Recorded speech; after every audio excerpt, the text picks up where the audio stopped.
గురుగారు, ఈ సంవత్సరం ఈ ఏడాది విశాఖ నక్షత్రం వారికి ఎలా ఉండబోతుందంటారు? విశాఖ నక్షత్రం వారికైతే కనుక ఎక్కువ శాతం మంచి ఫలితాలు ఉన్నాయి. అయితే ఇక్కడ విశాఖ నక్షత్రం కూడా మనకి తులారాశిలో 3 పాదాలు ఉంటాయి. విశాఖ 1, 2, 3 పాదాలు కలిపితే అది తులారాశి అవుతుంది. 4వ పాదం ఒకటి అనురాధ, 4వ పాదం ఒకటి వృశ్చిక రాశిలో పడుతుంది. అయితే వృశ్చిక రాశిలో ఉండే విశాఖ కన్నా కూడా తులారాశిలో ఉన్న విశాఖ అయితే కనుక మరిన్ని మంచి ఫలితాలు రావడానికి ఉంది.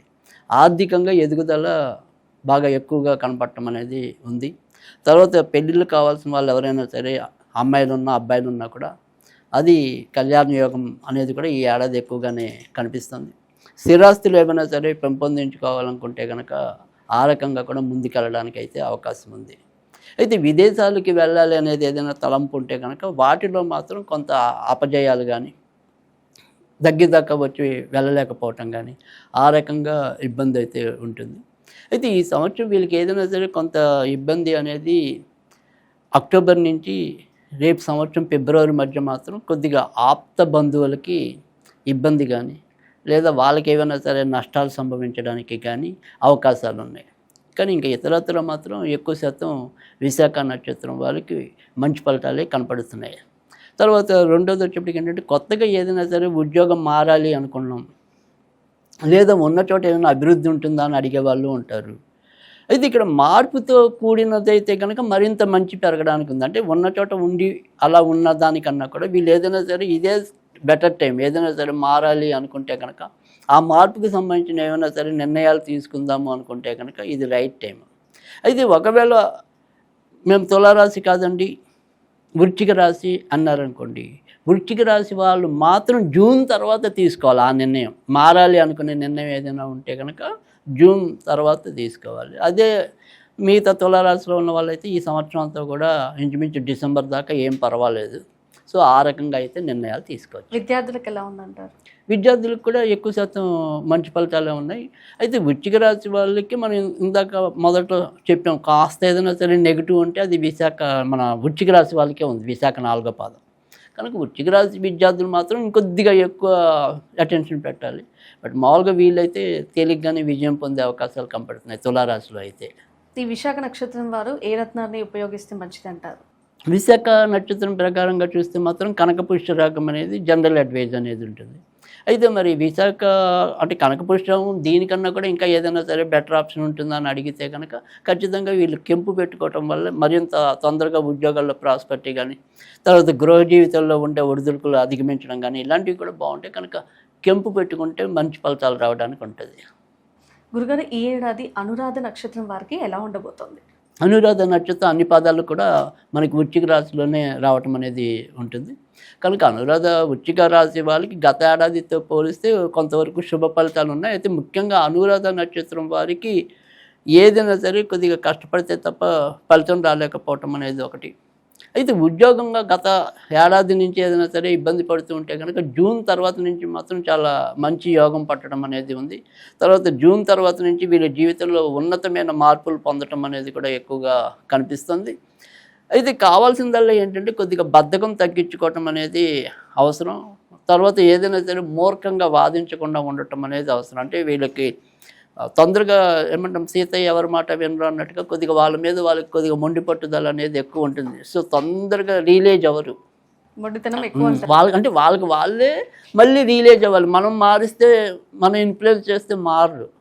సో ఆ రకంగా కొంత ఇబ్బంది ఈ సంవత్సరం అది ఇంకొద్దిగా పెరిగే అవకాశాలు ఎక్కువ ఉన్నాయి. జనరల్గా వాళ్ళు చిన్న చిన్న ఇలాంటివి ఉంటే అది ఈ సంవత్సరం ఇంకొద్దిగా ప్రస్ఫుటంగా కనిపిస్తుంది అనమాట. సో ఆ ఒక్క విషయంలో కొంత జాగ్రత్త పడితే కనుక జూన్ నుంచి ఉద్యోగాల్లో మంచి జరగడానికి ఉంది. తర్వాత ఇప్పటిదాకా ఏదైనా సరే ఇంట్లో పిల్లలకి, భార్య భర్తలకి ఇలా ఏవైనా సరే కొంతవరకు విభేదాలు ఉంటే వాడికి ఒక పరిష్కారం లభించడం అనేది తప్పకుండా జరుగుతుంది. తర్వాత కొత్తగా వివాహం కావాల్సిన వాళ్ళు ఎవరైనా ఉంటే కనుక వాళ్ళకి కూడా మంచి జరగటం అనేది ఉంటుంది. సో జాగ్రత్త ఎక్కడ కావాలి అంటే కనుక ఎవరైనా సరే గర్భం దాల్చిన వాళ్ళు కొత్తగా ఉంటే కనుక వాళ్ళు మాత్రం కొద్దిగా జూన్ వరకు, ఈ జూన్లోపు ఎవరైతే కన్సీవ్ అవుతారో వాళ్ళు మాత్రం కొంతవరకు జాగ్రత్తగా వెళ్ళటం అనేది, వైద్య సలహాలు తరచూ తీసుకుంటూ ఉండటం అనేది అవసరం. మిగతాదంతా కూడా అంత మంచిగానే జరిగే పరిస్థితులు ఎక్కువగా కనిపిస్తున్నాయి. అనురాధ నక్షత్రం వారు ఏ రత్నాన్ని ఉపయోగిస్తే మంచి జరుగుతుందంటారు? అనురాధ నక్షత్రానికి మామూలుగా సాధారణ సలహా అయితే కనుక మనం ఇంద్రనీలం అనేది చెప్తూ ఉంటాం. కానీ ఇంద్రనీలం కంటే కూడా ఈ ఏడాది వీరికి వైట్ సఫైర్ అంటే శాతపుష్యరాగం పెట్టుకున్నట్టయితే కనుక మరింత మంచి జరగడానికి ఉంటుంది. ఈ ఏడాది జ్యేష్ఠ నక్షత్రం వారికి ఎలా ఉండబోతుంది? జ్యేష్ఠ నక్షత్రం కూడా అన్ని పాదాలు కూడా మనకి వృశ్చిక రాశిలోకే రావటం అనేది జరుగుతుంది. అయితే ఇక్కడ జ్యేష్ఠ నక్షత్రం వారికి ఇంచుమించు అనురాధ నక్షత్రం వీళ్ళిద్దరికీ కొద్దిగా దగ్గరగా ఈ ఏడాది ఫలితాలు ఎక్కువ శాతం ఒకలానే ఉండటం అనేది ఉంది. అయితే జ్యేష్ఠ నక్షత్రంకి ఇంకొద్దిగా బెటర్ ఏంటి అంటే కనుక ఏదైనా సరే విదేశాలకి వాటికి వెళ్ళాలి, లేదా స్థాన మార్పులు తీసుకోవాలి, అలాంటి ఏదైనా సరే ప్రదేశ మార్పులు కానీ అలాంటి వాటికి జ్యేష్ఠ నక్షత్రం వారికి మరింత అనుకూలకంగా ఉండటం అనేది ఉంది. అయితే ఈ జ్యేష్ఠ నక్షత్రం వాళ్ళు ఈ ఏడాది జాగ్రత్త పడాల్సింది ఎక్కడంటే కనుక వాహనాలు నడిపేప్పుడు కొంతవరకు జాగ్రత్త పడాలి. ఎందుకంటే చిన్న ప్రమాదాలైనా జరగటం అనేది. తర్వాత రెండోది ఖచ్చితంగా ఈ బోన్ ఫ్రాక్చర్ కానీ ఇలా ఏదైనా సరే ఎక్కడైనా సరే ఒకసారి ఇలా దాన్ని కట్టించుకోవాల్సిన అవసరం.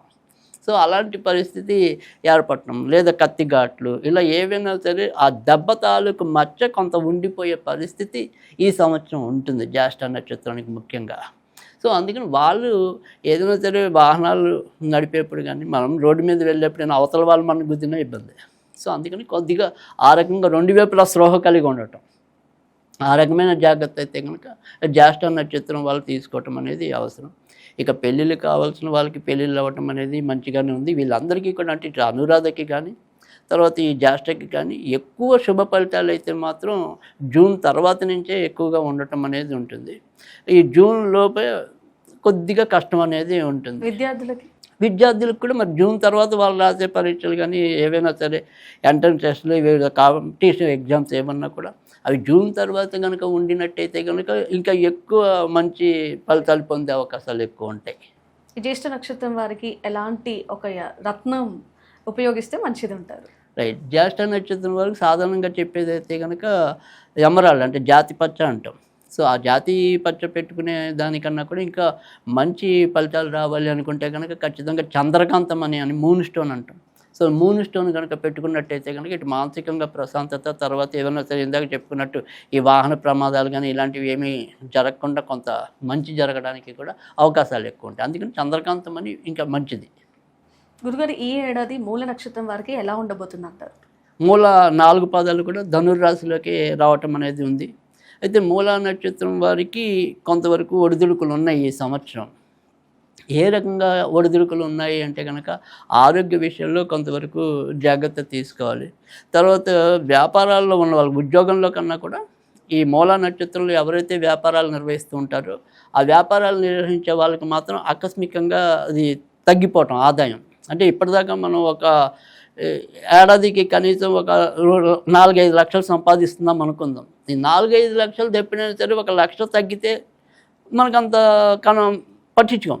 కానీ ఉన్నట్టుండి ఆ 4-5 లక్షలది హఠాత్తుగా 1 లక్షకు వచ్చేయచ్చు. సో ఆ రకంగా సడన్ ఫాల్స్ అనేవి. సో అలా ఆకస్మికంగా కిందకి జారిపోవటం అనేది ఈ ఏడాది ఎక్కువ ఉంటుంది. సో అందుకని మూలా నక్షత్రం వాళ్ళు వ్యాపార రంగంలో ఉంటే మాత్రం ఎప్పటికప్పుడు మార్కెట్ని గమనించుకుంటూ నిర్ణయాలు తీసుకోవడం, ఎక్కడ మనం ఏమంటాం తొందరపాటుగా అలా పెట్టుబడులు పెట్టుకుంటూ వెళ్లకుండా ఉండటం అనేది. తర్వాత ముఖ్యంగా ఈ మూలా నక్షత్రంలో ఎవరైనా సరే ఈ ఏడాది అంటే షేర్ మార్కెట్లో ఒకవేళ ఉంటే కనుక వాళ్ళకు కూడా నష్టాలు ఎక్కువ పొందే అవకాశాలు ఉన్నాయి. కనుక మూలా నక్షత్రం వాళ్ళు మాత్రం కొద్దిగా ఇలా ఉద్యోగాల్లో ఉన్న వాళ్ళకి మరీ అంత కష్టం లేదు. ఇలాంటివి ఏమైనా సరే షేర్ మార్కెట్ రంగంలో ఉన్న వాళ్ళకి కానీ వ్యాపార రంగంలో ఉన్న వాళ్ళకి ఇలాంటి వాళ్ళకి కొంతవరకు ఇబ్బందులు ఎక్కువ పడే అవకాశాలు ఎక్కువగా.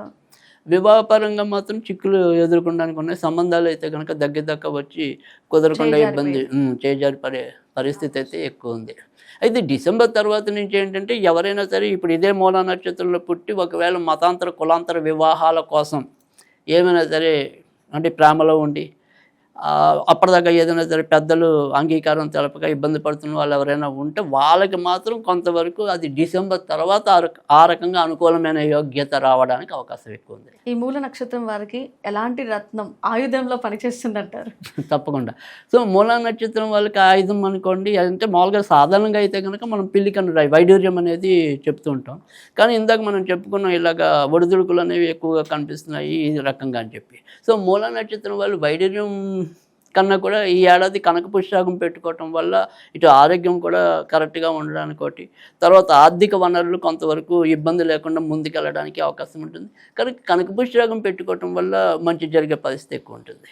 గురుగారు, ఈ ఏడాది పూర్వాషాఢ నక్షత్రం వారికి ఎలా ఉండబోతున్నారు? పూర్వాషాఢ కూడా మొత్తం 4 పాదాలు కూడా ధనుర్రాశిలోకి రావటం అనేది అయితే ఉంటుంది. అయితే పూర్వాషాఢ వారికి అయితే కనుక కొంతవరకు శుభకార్యాలు జరగటం అనేది, తర్వాత ఇప్పటిదాకా వాళ్ళకి ఏదైనా సరే సంతాన యోగ్యత లేకపోతే సంతానం, తర్వాత పిల్లల పరంగా కూడా ఏమైనా సరే శుభవార్తలు వినటం, కానీ ఖర్చులు మటుకు ఊహకి అతీతంగానే వెళ్ళిపోవటం అనేది, అంటే 100 రూపాయల మించి ఖర్చు అవుతున్న చోట 200 దాకా కూడా ఖర్చు పెట్టవలసిన పరిస్థితి రావటం. సో ఖర్చులో ఒకటి మటుకు నియంత్రణలో ఉండదు, కానీ ఎక్కువ శాతం శుభ సంకల్పాలన్నీ కూడా ఫలించే పరిస్థితి అయితే కనుక పూర్వాషాఢ నక్షత్రం వారికి ఎక్కువగా కనిపిస్తుంది. ఇందాక చెప్పుకున్నట్టు మనం ఇటు కళ్యాణానికి వేచి ఉన్న పిల్లలు ఎవరైనా ఉన్నప్పటికీ కూడా వాళ్ళకి కూడా ఆ రకమైన కళ్యాణ యోగం పట్టడానికి అయితే అవకాశం ఉంది. అయితే ఇక్కడ ఉద్యోగాలు చేసే వాళ్ళు ఎవరైనా సరే, లేదా ఉద్యోగపరంగా జీవితాన్ని అవలంబించాలనుకునే వాళ్ళకి కానీ, కొనసాగించాలనుకునే వాళ్ళకి కానీ ఉన్న చోట కాకుండా కొద్దిగా వేరే వేరే చోట్లకి వెళ్తేనే అభివృద్ధి ఎక్కువగా ఉంటుంది.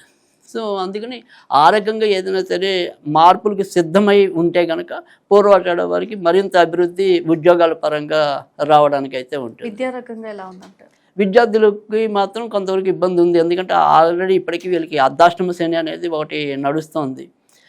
పూర్వాషాఢ నక్షత్రం ఉన్న ఎవరైతే ఇంజనీరింగ్ వైపు వెళ్తున్న వాళ్ళు, అంటే హై స్కూల్ లోపు వాళ్ళకైతే మరీ అంత చెప్పుకోదగిన ఇబ్బంది అయితే లేదు. బట్ ఇంజనీరింగ్ కన్నా కూడా ఎవరైనా సరే మెడికల్ సైడ్ కానీ, లేదా సాంకేతిక విద్యకు వ్యతిరేకంగా ఉన్న వాళ్ళు ఎవరైతే ఉంటారో అతీతంగా, అలాంటి వాళ్ళకి ఇంకొద్దిగా మంచి ఫలితాలు రావటానికి ఉంది. బట్ ఇంజనీరింగ్లో చదువుతున్న వాళ్ళైతే మాత్రం బాగా కొద్దిగా కష్టపడాల్సిన అవసరం అయితే ఉంది. వివాహకంగా ఎలా ఉందంటారు? అంటే వైవాహికంగా విషయాల్లో అయితే కనుక భార్యాభర్తల మధ్య చిన్న చిన్న వాగ్వివాదాలు వచ్చినప్పటికీ కూడా మళ్ళీ తొందరగానే కలిసిపోయే పరిస్థితి అయితే బాగానే కనిపిస్తుంది. సో మూలా నక్షత్రం వాళ్ళు ఈ విషయంలో కొంత జాగ్రత్తగా ఉండాలి. కానీ పూర్వాషాఢ ధనురాశి అవడానికైతే మూలైనా కానీ పూర్వాషాఢైనా కానీ పూర్వాషాఢాలకు ఇంకొద్దిగా మంచి ఉంది. వీళ్ళు ఎలాంటి రత్నంని ధరిస్తే మంచిది అవుతుందంటారు? సో పూర్వాషాఢకి వజ్రం చెప్తుంది జనరల్గా. అయితే ఇక్కడ వజ్రం కన్నా కూడా ఇంకా మంచి ఆప్షన్ ఏంటి అంటే కనుక వీళ్ళకి కూడా పింక్ సఫైర్ అని ఉంటుంది. సో కనక పుష్యరాగాల్లో అదొక సఫైర్. సో అది పింక్ సఫైర్ పెట్టుకున్నట్టయితే కనుక మరింత మంచి జరగడానికి ఉంటుంది. గురుగారు, ఈ ఏడాది ఉత్తరాషాఢ నక్షత్రం వారికి ఎలా ఉండబోతుందంటారు? అయితే ఇక్కడ మనకి ఉత్తరాషాఢ 1వ పాదం ఒకటి వచ్చి మటుకు ధనుర్రాశిలో రావటం అనేది ఉంటుంది. మిగతా తర్వాత పాదాలు అది మకర రాశిలోకి వెళ్ళటం అనేది, అంటే 2, 3, 4 పాదాలేమో మకర రాశిలో ఉంటాయి. ఈ 1వ పాదం ఒకటి మటుకు ధనుర్రాశిలో ఉంటుంది. అయితే ఇక్కడ 1వ పాదంలో ఉన్న ధనుర్రాశి ఎవరికైతే ఉన్నారో వాళ్ళకి ఈ ఏడాది మిశ్రమ ఫలితాలు ఉంటాయి. అది మకర రాశిలో ఉన్న ఉత్తరాషాఢ వాళ్ళకైతే కనుక ఇంకొద్దిగా మంచి ఫలితాలు ఎక్కువ ఉంటాయి. సో ఈ ధనుర్రాశిలో ఉన్న ఉత్తరాషాఢ వాళ్ళు ఎవరైతే ఉంటారో వాళ్ళు ఏంటంటే ఏ పని అనుకున్నప్పటికీ కూడా అది మందకోడిగా వెళ్తూ ఉంటాం. తర్వాత 2 రకాల ఆలోచనలతో ఆ నిర్ణయాలు వెంటనే ఫాస్ట్గా తీసుకోలేకపోవటం, తర్వాత ఆకస్మికంగా అనారోగ్యం కలుగుతూ ఉండటం. సో దీనివల్ల ఏదో రకమైన డిస్టర్బెన్స్, అసౌకర్యం, ఆ రకమైన విధానాన్ని ఉత్తరాషాఢ 1వ పాదం వాళ్ళు పొందడానికి అవకాశం ఉంది. ఇక సంపాదన మార్గాల్లోకి వచ్చేప్పటికంటే ఏదో విధంగా అవసరానికి ధనం అందటం అనేది అటు మకర రాశి వారికైనా ఇటు ఉత్తరాషాఢ వారికైనా బాగానే ఉంది. అయితే ఈ ఉద్యోగాల్లో మనం వ్యక్తిగతంగా కోరే అభివృద్ధి, లేదు వ్యాపార పరంగా మనం కోరే అభివృద్ధి, అలాంటి విషయాల్లో పోలిస్తే మాత్రం ధనుర్రాశి వారి కన్నా కూడా బెటర్ మకర రాశి వాళ్ళు ఉంటారు. సో ఆ ఉత్తరాషాఢ మకర రాశిలో ఉన్న వాళ్ళకైతే ఇంకొద్దిగా అదృష్టయోగ్యం అనేది ఇంకొద్దిగా ఎక్కువ ఉంది. శ్రమకు తగిన రాబడి వాళ్ళకుంది. వీళ్ళకి శ్రమ అనేది ఉంది, గుర్తింపు గౌరవం ఉంది, దానికి తగినంత మనీ రాదు. సో ధనుర్రాశిలో ఉన్న వాళ్ళకి. అదే మకర రాశి వాళ్ళకి ఏంటంటే ఆ రకంగా కూడా లాభం ఉంది, అంటే ఆర్థికంగా కూడా కొంత అవకాశాలు మెరుగుపడటం ఇలాంటివి ఉన్నాయి. సో మకర రాశిలో కానీ ఇటు మన ధనుర్రాశిలో కానీ ఉత్తరాషాఢ ఏంటి పెళ్ళిళ్ళు కావాల్సిన వాళ్ళు ఎవరైనా ఉంటే, సో ఖచ్చితంగా ఈ ఏడాది పెళ్ళికి సంబంధించిన ప్రయత్నాలు అయితే కొనసాగించుకోవచ్చు. ఖచ్చితంగా వీళ్ళకి ఆ రకమైన యోగ్యత ఇప్పుడు కూడా నడుస్తోంది. ప్రస్తుతం అయితే కనుక జూన్ లోపు అయితే మరింత అనుకూలత ఉంటుంది. మళ్ళీ జూన్ నుంచి అక్టోబర్ మధ్య కొద్దిగా ఇబ్బందులు ఉంటాయి. అక్టోబర్ దాటాక మళ్ళీ పెళ్ళికి సంబంధించిన వాటిలో మళ్ళీ మనకి అనుకూలత ఏర్పడుతుంది. ఈ ఉత్తరాషాఢ నక్షత్రం వారు ఎలాంటి రత్నాన్ని ఉపయోగిస్తే మంచిదంటారు? రైట్. ఉత్తరాషాఢ నక్షత్రం బట్టి ఏదైతే రత్నం ఉంటుందో ఈ ఏడాది అదే రత్నం కూడా, అంటే మనకి జాతకరీత్యా అదే రత్నం వస్తుంది. మామూలుగా కూడా ఉత్తరాషాఢ నక్షత్రం వారికి కెంపు అనేది ఉంటుంది. సో కెంపు పెట్టుకోవడం వల్ల వీరికి ఇంకా మంచి అదృష్టం పెరగడానికి, ఆర్థికంగా కూడా ఇబ్బంది లేకుండా ముందుకెళ్ళడానికి అది ఎక్కువ సహకరిస్తుంది. కనుక కెంపు పెట్టుకుంటే మంచి ఫలితాలు ఉంటాయి. గురుగారు, ఈ ఏడాది శ్రవణం నక్షత్రం వారికి ఎలా ఉండబోతుందంటారు?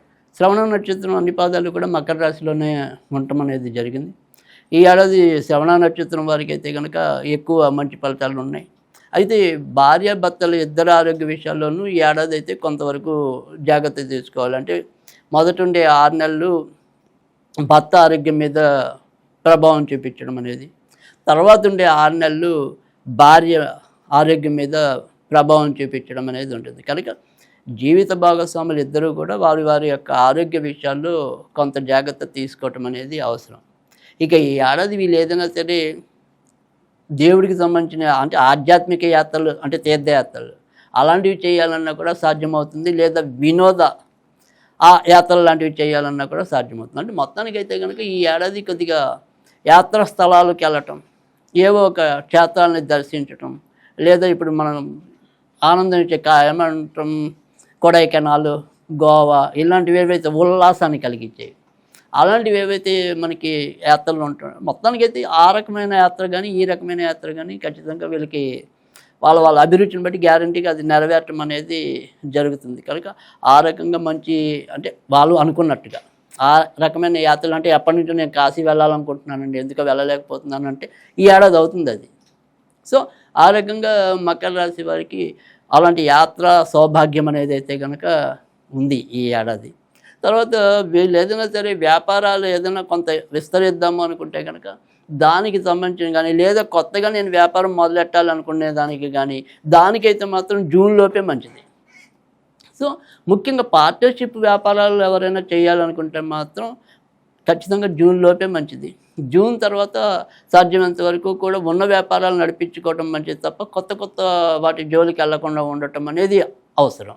ఆ రకంగా జాగ్రత్త తీసుకోవాలి. సరే, మరి ఇంకా పెళ్ళిళ్ళు ఎవరైనా సరే కొత్తగా వీళ్ళకి అయ్యే యోగ్యత ఉందా లేదా అనేది మనం శ్రవణ నక్షత్రానికి కనుక చూసినట్టయితే కనుక శ్రవణ నక్షత్రం వారికి ఏడాది తప్పకుండా పెళ్ళి అవ్వటం అనేది ఉంటుంది. ముఖ్యంగా జూన్ నుంచి రేపు సంవత్సరం ఫిబ్రవరి దాకా మరింత అనుకూలత అనేది కూడా రావటం అనేది ఉంది.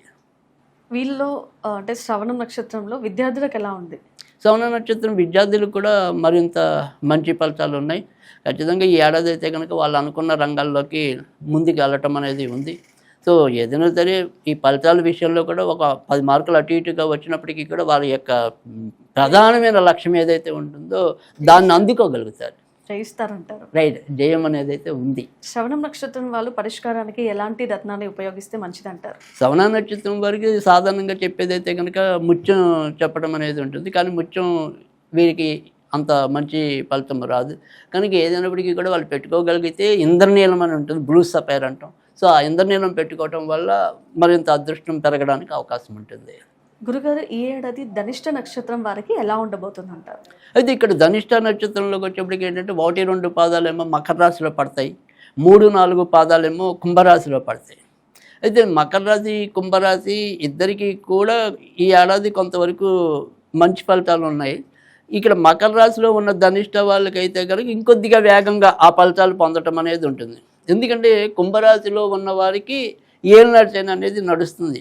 అందుకని ఇక్కడ ధనిష్ట వారికి మామూలుగా అయితే ఇప్పుడు ప్రస్తుతం ఉన్న పరిస్థితుల్లో లక్ష్యం ముందుకెళ్ళటం అనేది తర్వాత అభివృద్ధిదాయకంగానే ఉంటుంది.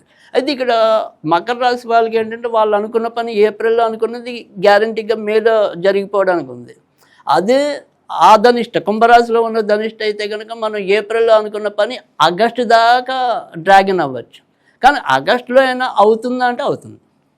సో ఆ రకంగా గత సంవత్సరాలతో పోలిస్తే మాత్రం కుంభరాశిలో ఉన్న ధనిష్టకి కూడా అభివృద్ధి పెరగటం అనేది ఉంది. కానీ ఆలస్యంగా జరుగుతుంది, అంతే, అంతవరకే. మనం అనుకున్నది అందుకని తొందరపాటు అనేది ఉన్న వాళ్ళకి కొద్దిగా నిరాశ అనిపిస్తుంది. అలా కాకుండా ఏమంటాం నిదానంగా వెళ్దాం అనుకునే వాళ్ళకి అంత బాధ అనిపించదు. ఖచ్చితంగా వారి వారి యొక్క లక్ష్యాలు పొందటం అనేది అయితే ఉంటుంది. కనుక ఆ రకంగా ధనిష్ట నక్షత్రం వారికి ఆర్థికంగా అభివృద్ధి అనేది ఒకటి, తర్వాత వారు చేసే వృత్తి ఉద్యోగాల్లో అభివృద్ధి అనేది ఒకటి, తర్వాత రుణ బాధలు ఏమైనా ఉంటే కూడా అవి కూడా కొంతవరకు తగ్గే పరిస్థితులు, లేదా వాటిని మనం ఎన్నాళ్ళ నుంచో తీర్చాలనుకున్నా కూడా మనం ఆ రకంగా ముందుకెళ్ళలేకపోతే ఇప్పుడు అది కొంతవరకు తీర్చగలగటం. అంటే మనం ఏదైనప్పటికీ కూడా ఒకళ్ళ దగ్గర 100 రూపాయలు అప్పు చేద్దామంటే కనీసం వాళ్ళకి 50 రూపాయలైనా ఏడాది తీర్చగలుగుతాం వాళ్ళ చేత మాట అనిపించుకోకుండా. సో ఆ రకంగా కొంత ముందుకెళ్ళటం అనేది అయితే కనుక ధనిష్ట నక్షత్రం వారికి కనపడుతుంది. అయితే ఇక్కడ కుంభరాశిలో ఉన్న ధనిష్ట, మకర రాశిలో ఉన్న ధనిష్ట, మకర రాశిలో ఉన్న ధనిష్ట వాళ్ళు ఏంటంటే కొద్దిగా వీళ్ళకి కూడా మూర్ఖం అనేది ఉంటుంది. అంటే మొండి పట్టుదల, ఆ రకమైన మొండి పట్టుదలని కొంతవరకు తగ్గించుకున్నట్టయితే కనుక ఇంకొద్దిగా మంచి ఫలితాలు రావడానికి అవకాశం ఉంటుంది. ఇక పెళ్ళిళ్ళు కావాల్సిన వాళ్ళు ఎవరైనా సరే ఈ 2 జాతకాల్లో ఉన్నప్పుడు, అంటే కుంభరాశిలో ధనిష్టం ఉన్నవాళ్ళు, మకర రాశి వాళ్ళకేమో ఖచ్చితంగా జూన్ తర్వాత వివాహ యోగ్యత అనేది ఉంటుంది. అదే కుంభరాశి వాళ్ళకైతే కనుక జూన్లోపే ఎక్కువ యోగ్యత రావటం అనేది ఉంటుంది. కనుక వివాహం కావాలి అనుకున్న వాళ్ళు ఆ రకంగా ప్రణాళిక వేసుకున్నట్టయితే కనుక మంచి జరగడానికి అయితే ఉంటుంది. ఇక భార్యాభర్తల మధ్య మనం కనుక సఖ్యత అనేది పరిశీలించినట్టయితే కనుక మకర రాశి వాళ్ళు జూన్ తర్వాత నుంచి భార్యాభర్తల మధ్య కొంత విభేదాలు రావడానికి కానీ, లేదా ఇద్దరు అనుకోకుండా కొంత వేరువేరుగా ఉండవలసిన పరిస్థితులు కానీ కలగచ్చు. ఇక కుంభరాశిలో ఉన్న ధనిష్ట వాళ్ళకైతే కనుక డిసెంబర్ తర్వాత నుంచి వాళ్ళ మధ్య ఎలాంటి పొరపచ్చాలు ఉన్నా కూడా అవి తొలగిపోయి ఇంకొద్దిగా ఆనందంగా ఉండడానికి అవకాశాలు ఎక్కువ ఉంటాయి. ధనిష్ట నక్షత్రం వాళ్ళు ఎలాంటి రత్నాన్ని ఉపయోగిస్తే మంచిదంటారు? ధనిష్ట నక్షత్రం వారికి సాధారణంగా చెప్పేది అయితే కనుక పగడం అనేది చెప్పడం అనేది ఉంటుంది. అయితే పగడం కన్నా కూడా వీళ్ళు ఏ రత్నం పెట్టుకుంటే ఇంకా మంచి అంటే వీళ్ళకి కూడా ఇంద్ర నీలం అనేది ఎక్కువగా మంచి ఫలితం ఇవ్వటం అనేది ఉంటుంది. ఆ రకంగా ఇంద్రనీలం పెట్టుకుంటే ఇంకా కొద్దిగా మంచి పెరగడానికి అవకాశాలు ఉంటాయి. గురుగారు, ఈ ఏడాది శతభిష నక్షత్రం వారికి ఎలా ఉండబోతున్నారు? శతభిష నక్షత్రం అనేది కుంభరాశి, మొత్తం 4 పాదాలు కూడా అవి కుంభరాశిలోకి రావటం అనేది అయితే ఉంటుంది. శతభిష నక్షత్రం వారికి ఇప్పటిదాకా ఉన్న ఏదైనా సరే మానసిక ఒత్తిడి, ఉద్యోగ ఒత్తిడి, ఏదైనా సరే అలాంటి చికాకులు ఏమన్నప్పటికీ కూడా ఆ చికాకులు నెమ్మదిగా తగ్గుముఖం పట్టడం అనేది అయితే కనిపిస్తుంది. జూన్ తర్వాత నుంచి మార్పులు ఉన్నప్పటికీ కూడా ఆ మార్పులు అనేవి వీళ్ళకి సానుకూలకంగానే రావడానికి అవకాశాలు ఎక్కువగా కనిపిస్తున్నాయి. ఇప్పటిదాకా ఏదైనా సరే ఒక ఇల్లు కొందాము, వాహనం కొందాము, ఇలాంటివి ఏమైనా ప్రయత్నాలు చేసి ఏదైనా సరే నిరాశ చెందుతున్నట్టయితే కనుక ఖచ్చితంగా నిరాశ లేకుండా కొంతవరకు వారి ఆనందం అనుభవించడానికి అయితే కనుక దారులు తెరుచుకోబడుతున్నాయి. సో అదృష్టానికి ఈ ఏడాది కొంతవరకు వీరు దారులు తెరిచినట్టు అవుతుంది. కనుక ఆ రకంగా మానసికంగా కొంత ఉల్లాసంగా గడపగలగటం అనేది అయితే ఉంది. ఇక తర్వాత ఇప్పటిదాకా కూడా ఎవరైనా సరే ఇప్పుడు భార్యాభర్తలతో అంటే ఒకళ్ళొకళ్ళు గడపడం, లేదా మన ఫ్యామిలీ కుటుంబంతో గడపటం, ఇలాంటివి గడపడానికి కూడా దూరమయ్యి, అంటే అస్తమానం ఏదైనా సరే ఒక పనిలో నిమగ్నం అయిపోతూ పని రాకాసుల్లా తయారయ్యి ఒత్తిడి అనుభవిస్తూ ఆ రకంగా ఎవరైతే ఇప్పుడు ప్రస్తుతం కుంభరాశి వాళ్ళకి అలాంటివి ఎక్కువ ఉంది. ఎందుకంటే కుంభరాశి వాళ్ళకి ఇప్పుడు ప్రస్తుతం ఏం నడుస్తూ ఉండటం, అందులో కూడా ఇప్పుడు శతభిష నక్షత్రం అనేది ఏదైతే ఉంటుందో దానికి అధిపతి శని. యాక్చువల్గా అంటే ఇప్పుడు కుంభరాశికి అధిపతి శని. ఆ శని శతభిష నక్షత్రానికి ప్రస్తుతం విపత్తారలో సంచరించడం వల్ల శతభిషం అనేది నక్షత్రం మనకి కుంభరాశిలో ఉంటుంది. అంతేగా శతభిష నక్షత్రం 4 పాదాలు కూడా కుంభరాశిలో వస్తాయి. అయితే ఈ కుంభరాశికి అధిపతి శని. అంటే కుంభరాశిలో ఎవరు పుట్టినా కూడా ఆ రాశికి అధిపతి శని. అయితే ప్రస్తుతం శతభిష నక్షత్రానికి ఆయన శని అనే ఎవరైతే ఇప్పుడు రాష్ట్రాధిపతి ఉన్నాడో ఆయన విపత్తాలలో సంచరిస్తున్నాడు. కాబట్టి చిన్నవో పెద్దవో ఏవో రకమైన అనారోగ్య సమస్యలు అయితే ఈ ఏడాది కూడా ఉంటాయి. సో గత ఏడాది కూడా ఉన్నాయి వీళ్ళకి. అంటే ముఖ్యంగా ఈ డైజెషన్కి సంబంధించిన కానీ, తర్వాత నడుముకి సంబంధించిన కానీ, కీళ్ళకి సంబంధించిన కానీ కొంత ఇబ్బందులు ఉన్నాయి. అవి ఈ ఏడాది కూడా వాటి విషయంలో మటుకు పెద్దగా ఉపశమనం రాదు.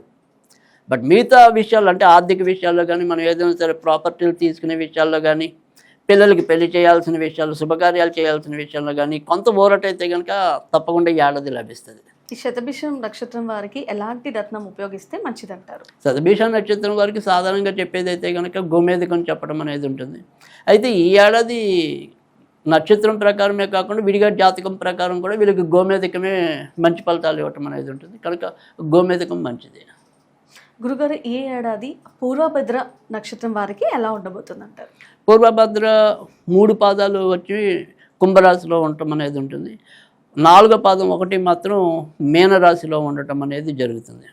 అయితే ఇక్కడ కుంభరాశిలో ఉన్న ఏదైతే మనకి పూర్వభద్ర నక్షత్రం ఉందో ఆ నక్షత్రం వాళ్ళకి మాత్రం ఈ సంవత్సరం కొంత ఒడిదుడుకులు ఎదుర్కోవటం, అంటే ముఖ్యంగా ఆరోగ్యపరంగా ఏవో రకమైన చికాకులు వస్తూ ఉంటాం. సో కొద్దిగా ఒక నెల బాగుంది అనుకునేప్పటికీ మళ్ళీ రోగం మళ్ళీ మళ్ళీ అదే ముఖం పట్టడం, ఆరోగ్య విషయంలో మాత్రం కొంత ఇబ్బందులు పడే అవకాశాలు ఉన్నాయి. కానీ ఆర్థిక స్థితిగతులు మాత్రం మీనరాశితో పోలిస్తే మాత్రం ఖచ్చితంగా కుంభరాశిలో ఉన్న పూర్వభద్ర వాళ్ళే సౌఖ్యాన్ని అనుభవించడం అనేది జరుగుతుంది.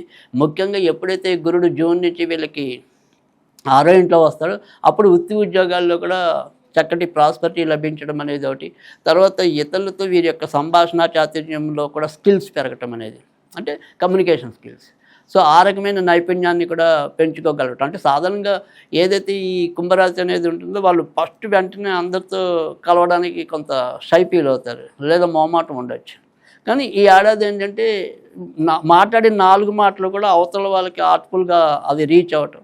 సో దానివల్ల వీళ్ళు పనుల్లో చాకచక్యంగా ముందుకెళ్ళటం అనేది సాధ్యమవుతుంది. వైవాహిక జీవితం ఎలా ఉందంటారు? అయితే వైవాహిక జీవితానికి వచ్చేప్పటికి ఏంటంటే ప్రస్తుతం కుంభరాశిలో లగ్నంలోనే రావు ఉండటం, 7వ స్థానంలో కేతు ఉండటం అనేది ఒకటి. తర్వాత ఈ పూర్వభద్ర నక్షత్రం వాళ్ళకి అందరికీ కూడా ఇప్పుడు ప్రస్తుతం డిసెంబర్ దాకా, అంటే 2026 డిసెంబర్ దాకా భార్యాభర్తల మధ్య అంతంత మాత్రంగానే ఉండటం లేదు. వాళ్ళిద్దరు బాగుందాం అనుకున్నప్పటికీ కూడా ఇలా ఎవరికో ఒకరికి భార్యకి బాగుంది అనుకుంటే భర్తకి బాగుండకపోవడం, దానివల్ల ఇద్దరి మధ్య ఏదో రకమైన సమతుల్యత దెబ్బతింటాం. సో ఆ రకంగా కొంత అసౌకర్యత అనేది ఉండొచ్చు. కనుక పూర్తి స్థాయి ఆనందం లేదు. ఒక్కోసారి ఇప్పుడు వాళ్ళిద్దరు కూడా ఎంప్లాయీస్ అనుకోండి, ఒకళ్ళు ఒక చోట పని చేయాల్సిన పరిస్థితి, లేదా ఒకళ్ళు ఒక షిఫ్ట్ ఇంకొకరికి ఇంకో షిఫ్ట్. సో దానివల్ల ఇద్దరికి కూడా సరైన సంయోగం అనేది ఉండదు. సో ఆ రకంగా ఉండే పరిస్థితులన్నీ కూడా ఇంచుమించు డిసెంబర్ దాకా ఉంటాయి. కానీ డిసెంబర్ తర్వాత నుంచి మాత్రం చక్కటి ఆనందాన్ని అయితే కనుక ఆ భార్యాభర్తలు సంతోషంగా అనుభవించడం అనేది అయితే ఉంటుంది. ఈ పూర్వభద్ర నక్షత్రం వారు ఎలాంటి రత్నాన్ని ఉపయోగిస్తే మంచిది అంటారు? పూర్వభద్ర నక్షత్రం సాధారణంగా చెప్పేదైతే కనుక కనకపుష్యరాగం చెప్పడం అనేది ఉంటుంది. అయితే ఈ ఏడాది విడిగా జాతకరీత్యా కూడా వీళ్ళకి కనకపుష్యరాగమే మరింత మంచి ఫలితాలు ఇవ్వటం అనేది అయితే ఉంటుంది. గురుగారు, ఈ ఏడాది ఉత్తరాభద్ర నక్షత్రం వారికి ఎలా ఉండబోతుంది అంటారు? అయితే ఉత్తరభద్ర నక్షత్రం అన్ని పాదాలు కూడా మీకు మీన రాశిలోనే ఉండటం అనేది జరిగింది. అయితే మీన రాశి వారికి ఇప్పుడు ఏలినాటి నడుస్తూ ఉండటం అనేది ఒకటి. తర్వాత ఏదైతే ఇప్పుడు శని సంచరిస్తుందో కూడా ప్రస్తుతం అయితే కనుక ఉత్తరాభద్ర నక్షత్రంలోనే ఆయన సంచరించడం అనేది ఉంది. కనుక ఈ ఉత్తరాభద్ర నక్షత్రం వాళ్ళంతా కూడా ఈ ఏడాది ఏ పని తలపెట్టినప్పటికీ కూడా అది వేగంగా పూర్తి కాలేకపోవటం, ఎంత తేలిగ్గా అయిపోతుంది అనుకున్న పని అయినా సరే ఎక్కడో అక్కడ ఏదో రకమైన మెలిక పడుతూ ఉండటం. తర్వాత రెండోది వచ్చేప్పటికి ఏంటంటే ప్రతి విషయంలో కూడా శ్రమ కన్నా మనం ఏమన్నా శ్రమ ఎక్కువ ఉంది, ఫలితం చాలా తక్కువ ఉంది. సో రూపాయి కష్టపడితే అతి కష్టం మీద 30 పైసలు వస్తుంది మనకి. సో ఆ రకంగా వీళ్ళకి ఒక రకమైన నిరాశ కలగటం అనేది జరుగుతుంది. కానీ ఓవరాల్గా ఎన్ని ఒడిదుడుకులు వచ్చినా కూడా తట్టుకుంటారు. సో ప్రాణాపాయాలు కానీ, తర్వాత మరీ సంకటమైన పరిస్థితులు కానీ లేకుండా కొంతవరకు, అంటే మనకు ఒకటే అసంతృప్తి, అయ్యో ఇంత కష్టపడుతున్నామే, నా ముందున్నవాడు నాకంటే తక్కువ కష్టపడుతున్నాడు, వాడు వెళ్ళిపోతున్నాడు అనే బాధ అయితే దొలుస్తూ ఉంటుంది. కానీ అలాగని మరీ నెగిటివ్ లేదు. అంటే మనం నెలల కొద్దీ ఏదైనా మంచం మీద పడిపోవటం అలా కాకుండా కొంతవరకు దేవుడు ఏదో రకంగా వీళ్ళని అనుగ్రహించి కాపాడుతూ ఉండటం, అది కొంతవరకు ఏదో అదేదో గుడ్డి కన్నా మెల్లనయం అన్నట్టుగా కొంతవరకు ఆ రకంగా కనీసం ఊరటైతే ఉంది. తర్వాత రెండోది ఏంటంటే ఇంకా మంచి అనేది ఎక్కడైనా ఏదైనా సరే ఒకసారి ఆకస్మికంగా వీళ్ళకి ఏదైనా సరే ఉద్యోగం పోయే పరిస్థితి వచ్చిందనుకోండి, మళ్ళీ సాధ్యమైన తొందరలోనే మరొక ఉద్యోగం అనేది కూడా వీరికి లభించడం అనేది ఉంటుంది. సో శని వల్ల ఏంటంటే ఏదో రకమైన ట్రబుల్ లేకుండా ముందుకెళ్ళటం అనేది ఉండదు. కానీ బట్ కొంత ముందు అయితే ట్రబుల్స్ ఫేస్ చేయాలి. తర్వాత మళ్ళీ అంత కొంత ఊరటైతే కనుక తప్పకుండా లభించడం అనేది అయితే ఉంటుంది. అలాగే ఒక చోట మనకి ఏదైనా సరే రావాల్సిన పేరు రాలేదు, ఈ 5-6 నెలలు మనం బాగా కష్టపడ్డాం ఒక సంస్థలో రాలేదు, కానీ 7వ నెలలో ఇంకో మంచి చోట కూర్చోపెట్టి మనకి తొందరగానే మళ్ళీ ఆ పేరు తీసుకురావడానికి ఆ శని భగవానుడు వీళ్ళని అనుగ్రహించడం అనేది ఉంటుంది. కనుక ఆ రకంగా ఊరట అయితే ఉంది. అయితే ఇక్కడ పెళ్ళిళ్ళు కావాల్సిన వాళ్ళు ఎవరైనా ఉంటే కనుక బాగా కష్టపడితే తప్ప ఆ వివాహ యోగ్యత అనేది ఉండదు. ఇక భార్యాభర్తల మైత్రి విషయంలో పెద్దగా చెప్పుకోదగిన ఇబ్బందులు ఉండవు. ఇంకా ఎవరైనా సరే అనుకోకుండా వేరే వేరే ప్రాంతాల్లో ఉన్నా కూడా ఇప్పుడు సాధ్యమైనంత తొందరలోనే వాళ్ళు కలిసే యోగ్యత అనేది, ముఖ్యంగా జూన్లోపు వీళ్ళు ఆశించినంత మంచి మార్పులు కలగటం అనేది. తర్వాత ఖర్చుతో కూడా, అంటే శ్రమతో అయినా సరే లేదా ఖర్చుతో అయినా సరే ఇలా స్థిరాస్తులు ఏమైనా తీసుకోవాలనుకుంటే కనుక సాధ్యం అవుతుంది. క్రీడాకారులు ఒకవేళ, అంటే మీనరాశిలో పుట్టి క్రీడాకారులు ఎవరైనా ఉంటే మాత్రం ఖచ్చితంగా వాళ్ళు కొద్దిగా జాగ్రత్తగా చూసుకోవాలి. ఒక్కోసారి చిన్న చిన్న ఇబ్బందులు ఉంటాయి, దెబ్బలు తగిలించుకోవటం. సో అందుకని వాటి వల్ల టెంపరీగా కొంత బాధపడటం అనేది అయితే ఉంటుంది. ఆ రకంగా క్రీడాకారులు మాత్రం ఖచ్చితంగా కొంత జాగ్రత్త తీసుకోవాలి. ఇతరత్ర పర్వాలేదు. ఉత్తరాభద్ర నక్షత్రం వారు ఎలాంటి రత్నాన్ని ఉపయోగిస్తే బాగుంటుందంటారు? రైట్. ఉత్తరాభద్ర నక్షత్రం వారికి సాధారణంగా చెప్పేది అయితే కనుక ఇంద్రనీలం అని చెప్పడం అనేది ఉంటుంది. అయితే ఇంద్రనీలం కన్నా కూడా వీళ్ళు పగడం పెట్టుకున్నట్టయితే కనుక ఈ సంవత్సరం ఆర్థికంగా అభివృద్ధి అనేది, అదృష్టం పెరగటం అనేది మరింత ఉంటుంది. సో పగడం పెట్టుకోవడం వల్ల మరింత మంచిది. గురుగారు, ఈ ఏడాది రేవతి నక్షత్రం వారికి ఎలా ఉండబోతుంది? రేవతి నక్షత్రం వారికి ఈ సంవత్సరం అయితే, అంటే శ్రమ ఉన్నప్పటికీ కూడా ఖచ్చితంగా విజయం అనేది, ఎందుకంటే శ్రమ అనేది ఎందుకంటామంటే ఇందులో ఉన్న మీన రాశి వాళ్ళు ఎవరికైనా సరే ఇప్పుడు ప్రస్తుతం అయితే కనుక ఏలినాటి శనిలోనే ఉన్నారు. అయితే ఇక్కడ ప్రస్తుతం శని భగవానుడు వీళ్ళకి రేవతి నక్షత్రం వాళ్ళకి అనుకూలమైన నక్షత్రంలోనే ఆయన సంచరించడం అనేది ఉంది. అందుకని శ్రమ ఉన్నప్పటికీ కూడా విజయం పొందడం అనేది ఉంది. తప్పకుండా పెళ్ళిళ్ళు కావాల్సిన వాళ్ళు ఎవరైనా ఉంటే మీన రాశిలో పెళ్ళిళ్ళు అయ్యే యోగ్యత కూడా, ముఖ్యంగా రేవతి నక్షత్రం, ఈ రేవతి నక్షత్రం వాళ్ళకి ఖచ్చితంగా ఆ రకమైన సౌలభ్యం పొందడానికి కూడా అవకాశాలు ఎక్కువ ఉన్నాయి. తర్వాత రెండోది ఏంటంటే ఆల్రెడీ పెళ్ళైన వాళ్ళు మాత్రం కొద్దిగా జాగ్రత్తగా ఉండాలి. ఏ రకంగా జాగ్రత్తగా ఉండాలి అంటే కనుక మగవాళ్ళు అయితే కనుక ఆడవాళ్ళ విషయంలో, ఆడవాళ్ళు అయితే కనుక మగవాళ్ళ విషయంలో ఒక్కోసారి ఏదైనా సరే ఆ పరిచయాలు ఒక్కోసారి ఇబ్బందులు కలిగించడానికి అవకాశాలు ఉన్నాయి. కనుక అలాంటి ఎవరైనా సరే మనం కొత్తగా ఏ పరిచయాలు చేస్తున్నాం లేదా మనం ఉన్న పరిసరాలు ఏంటి, ఇలాంటివి కొంతవరకు వాళ్ళు అటెన్షన్ ప్లే చేయటం అనేది అవసరం ఉంది. సో ఆ రకంగా రేవతి నక్షత్రం వాళ్ళు మాత్రం ఖచ్చితంగా జాగ్రత్త తీసుకోవాల్సిన పరిస్థితి అయితే కనుక ఈ ఏడాది ఎక్కువగా కనిపిస్తుంది. ఇక సంతానం కావాలని ఎవరైనా సరే కొత్తగా కోరుకున్నట్టయితే కనుక వాళ్ళకి జూన్ తర్వాత ఎప్పుడైతే పంచమ స్థానంలోకి గురుడు చేరటం అనేది ఉంటుంది సంతాన స్థానంలోకి, కనుక జూన్ తర్వాత వారి యొక్క ప్రయత్నాలు సఫలీకృతం అవడానికి కూడా అవకాశాలు ఎక్కువగా కనిపిస్తుంటాయి. ఈ రేవతి నక్షత్రం వారు ఎలాంటి రత్నం, ఒక ఆయుధాన్ని ఉపయోగిస్తే మంచిదంటారు? సో రేవతి నక్షత్రం ప్రకారంగా అయితే కనుక మనం సాధారణంగా చెప్పేది అయితే కనుక జాతి పచ్చ చెప్తూ ఉంటాం. అయితే దానికంటే కూడా వీళ్ళకి సంవత్సరం ఎక్కువ ముత్యం పెట్టుకోవటం వల్ల చాలా మంచి ఫలితాలు రావటం అనేది ఉంటుంది. ఇటు మానసికంగా ప్రశాంతత, బుద్ధి కరెక్ట్గా ఉపయోగించుకోవటం, అంటే మనసు చంచలం కాకుండా కొంతవరకు దాన్ని సరి చేసుకోవటం అనేది అవసరం. ఆ మనోచాంచల్యం వల్లే వీళ్ళు ఏదైనా సరే ఏడాది దెబ్బతింటే దానివల్లే కొంతవరకు దెబ్బతినాలి. కనుక ఆ రకమైన మనోచాంచల్యత అనేది దూరం అవడం కోసం మనకి ముత్యం అయితే కనుక మంచి ఫలితాలు ఇవ్వటం అనేది అయితే ఉంటుంది. గురుగారు, ప్రతి ఒక్క 27 నక్షత్రాలు ఇప్పటివరకు మనం చెప్పుకున్నాం. ప్రతి ఒక్క సమస్యకి పరిష్కారం కూడా ఏ రత్నాన్ని ఎలా ఉపయోగించాలి, ఏ రత్నాన్ని ఉపయోగిస్తే మంచి ఫలితాలు ఉంటాయో కూడా చాలా చక్కగా వివరించారు. మరో ఎపిసోడ్లో మళ్ళీ కలుసుకుందాం. అంతవరకు సెలవు.